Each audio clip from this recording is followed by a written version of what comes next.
बिस्मिल्लाहिर्रहमानिर्रहीम। अस्सलामुअलैकुम दोस्तों, मेरा नाम आसिफ खान और आप देख रहे हैं इंडियन मुस्लिम। बादशाह बाबर का नाम सुनते ही अक्सर हिंदूवादी लोगों के सीने में आग सी लग जाती है, क्योंकि बाबर वो बादशाह था जिसने भारत पर राज करके मुगल सल्तनत की नींव रखी थी। इनके पूर्वज जिनकी ये तारीफ करते नहीं थकते हैं, वो सर पटक के मर गए मगर बाबर का मुकाबला नहीं कर पाए। आज हम इसी बाबर के बारे में बात करेंगे। कहां से आया था बाबर और कैसे अपनी मुगल सल्तनत को पूरे भारत में फैला दिया। हिंदुओं के साथ बाबर का क्या रवैया था।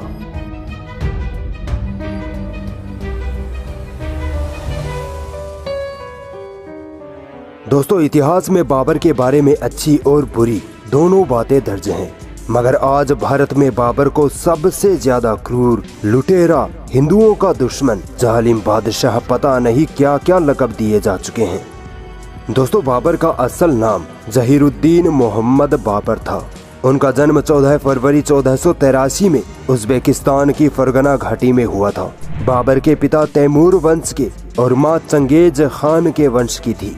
इस प्रकार एशिया के दो महान विजेताओं का खून बाबर में शामिल था। दोस्तों, आज से लगभग 500 साल पहले बाबर ने एक अजीम मुगलिया सल्तनत की स्थापना की, जो अपने आप में बेनजीर थी। बाबर ने 1526 ईस्वी में पानीपत की पहली जंग में इब्राहिम लोधी को हराया और भारत में एक नई सल्तनत का आगाज हुआ। अपने बुलंदी के दिनों में इस सल्तनत के कब्जे में दुनिया की 1/4 से अधिक दौलत थी। बाबर की सल्तनत अफगानिस्तान से लेकर उपमहाद्वीप तक फैली हुई थी, लेकिन बाबर की शुरुआती जिंदगी कांटों से भरी पड़ी थी। बाबर के पिता उमर शेख मिर्जा ने सिर्फ 12 साल की उम्र में ही बाबर को फरगना घाटी का सरदार बना दिया, मगर बाबर के चाचाओं ने बाबर की कम उम्र का फायदा उठाया और बाबर को गद्दी से हटा दिया और बाबर का कत्ल करने पर आमादा हो गए। बाबर वहां से फरार होने में कामयाब तो रहा, मगर कई सालों तक जंगलों और रेगिस्तानों में भटकता रहा। इसी बीच बाबर अपनी सेना बनाता रहा और छोटे छोटे इलाकों पर हमला करता रहा। सन 1510 ईस्वी में बाबर ने फारस यानी ईरान के बादशाह शाह इस्माइल के साथ गठबंधन कर लिया और मध्य एशिया पर सल्तनत बनाने पर समझौता किया। शाह इस्माइल चूंकि शिया था, इसलिए बाबर ने उसे खुश करने के लिए अपने आप को शियों की तरह दिखाना शुरू कर दिया। शाह इस्माइल ने बाबर को खूब दौलत और सेना फराहम कर दी और फिर बाबर धीरे धीरे अपनी सल्तनत बढ़ाता चला गया। इसके बाद बाबर ने भारत की तरफ रुख किया। बाबर ने तकरीबन 5 बार भारत पर हमले किए, मगर नाकाम रहा। आखिरकार 1526 ईस्वी की वो जंग जिसमें बाबर ने दिल्ली की सल्तनत को उखाड़ फेंका, उस जंग ने बाबर को भारत का बादशाह बना दिया। दोस्तों, बाबर कभी भारत न आता अगर दौलत खान और हिंदू राजा राणा सांगा बाबर को इब्राहिम लोधी की सल्तनत पर हमला करने न बुलाते। इन्हीं के आमंत्रण पर बाबर ने इब्राहिम लोधी, जो उस वक्त भारत का बादशाह था, उससे टक्कर लेने की ठानी थी।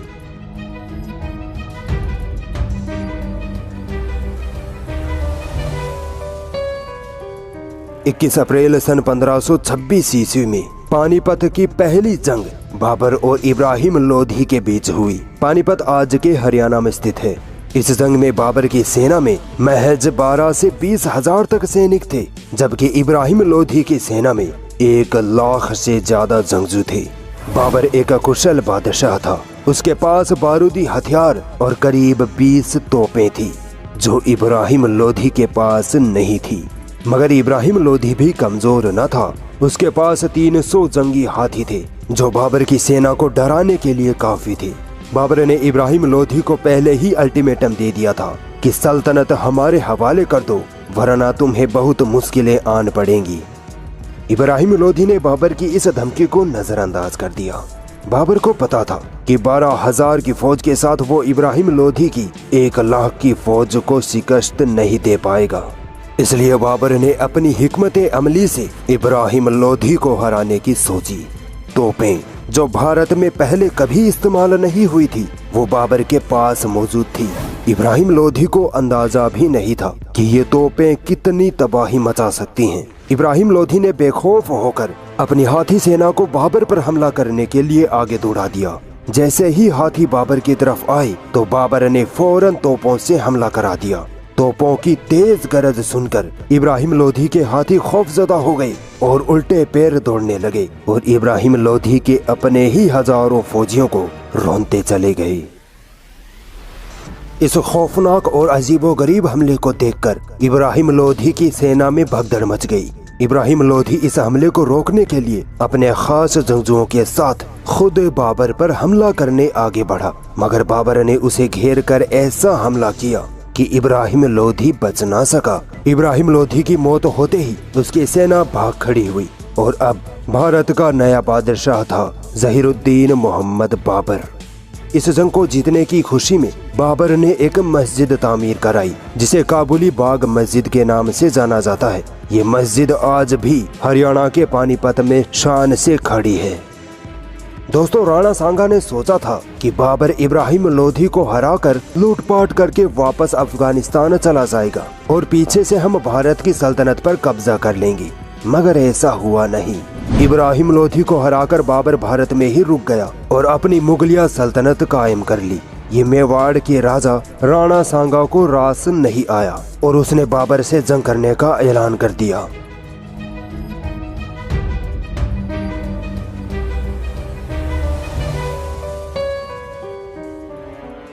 बाबर की सेना राजपूत राजा राणा सांगा की सेना की आधी भी नहीं थी, मगर बाबर खूब दिलेर बादशाह था। वो अपनी 2 लाख की फौज लेकर खानवा के मैदान में राणा सांगा के सामने आकर खड़ा हो गया। 17 मार्च 1527 ईस्वी को खानवा की जंग शुरू हुई। दोस्तों, बाबर ने राणा सांगा के खिलाफ भी वही रणनीति अपनाई जो इब्राहिम लोधी के खिलाफ अपनाई थी। इस बार बाबर के पास 50 से ज्यादा तोपें और कई बारूदी हथियार थे।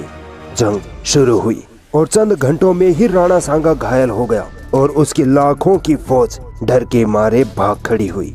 इस तरह राजपूत आसानी से जीती हुई जंग को भी हार गए और अब बाबर के सामने राजपूतों का डर खत्म हो गया। कहा जाता है कि खानवा की जंग में किसी मुस्लिम ज्योतिषी ने बाबर को बताया कि राणा सांगा के खिलाफ जंग में बाबर की हार होगी। ये बात सुनकर बाबर खौफजदा हो गया और अल्लाह से अपने गुनाहों की तौबा करने लगा। बाबर शराब का आदी था, इसलिए उसने सबसे पहले अपने ऊंटों पर लदी शराब को बर्बाद करने का हुक्म दिया और अपने अधिकारियों और सैनिकों को भी शराब पीने से रोक दिया। बाबर ने तौबा की कि या रब, मैं कभी शराब को हाथ नहीं लगाऊंगा, बस तू मुझे राणा सांगा के खिलाफ फतह दे दे। माना जाता है कि बाबर की इसी तौबा की वजह से अल्लाह ने उसे राणा सांगा की लाखों की फौज के सामने भी फतह दे दी।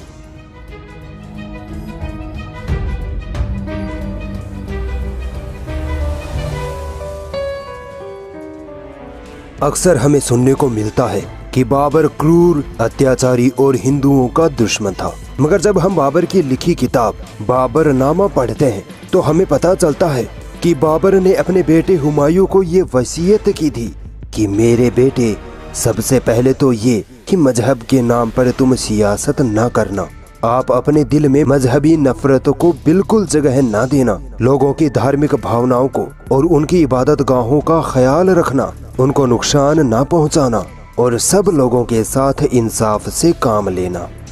गैर मुसलमानों के प्रति ये सोच थी बाबर की। मगर हम देखते हैं कि भारत को हिंदू राष्ट्र और भारत पर सत्ता जमाने के लिए हिंदुत्ववादियों ने बाबर की बनाई हुई बाबरी मस्जिद को झूठ के दम पर शहीद कर दिया और हजारों मुसलमानों की लाशों पर चढ़कर अब मंदिर बनाने की तैयारी में जुटे हैं। अगर बाबर अत्याचारी होता, मंदिरों को तोड़कर मस्जिदें बनाने वाला होता, तो आज ना हिंदू होते ना ही उनके मंदिर। बाबर की मुगलिया सल्तनत ने 300 सालों से भी ज्यादा वक्त तक भारत पर राज किया है, मगर ना हिंदू खत्म हुए ना उनके मंदिर। दोस्तों, कहा जाता है कि एक बार बाबर का बेटा हुमायूं शदीद बीमार हो गया। बाबर अपने बेटे हुमायूं से खूब मोहब्बत करता था, इसलिए बाबर ने अल्लाह से ये दुआ की कि या मेरे रब, तू मेरी उम्र मेरे शहजादे हुमायूं को लगा दे और इसकी बीमारी मुझे दे दे। अजीब बात थी कि कुछ ही वक्त में हुमायूं तो ठीक होने लगा और उसी वक्त बाबर बीमार पड़ने लगा और आखिरकार 1530 ईस्वी में 48 साल की उम्र में बाबर का इंतकाल हो गया। दोस्तों, बाबर भारत पर सिर्फ 4 साल हुकूमत कर पाया था, मगर इन्हीं 4 सालों में उसने ऐसी सल्तनत कायम कर दी कि उसकी नस्लों ने फिर 300 सालों तक भारत पर राज किया। इतने लंबे वक्त तक कभी किसी मुस्लिम खानदान ने भारत पर हुकूमत नहीं की थी। औरंगजेब के बाद मुगलिया सल्तनत धीरे धीरे खत्म हो गई।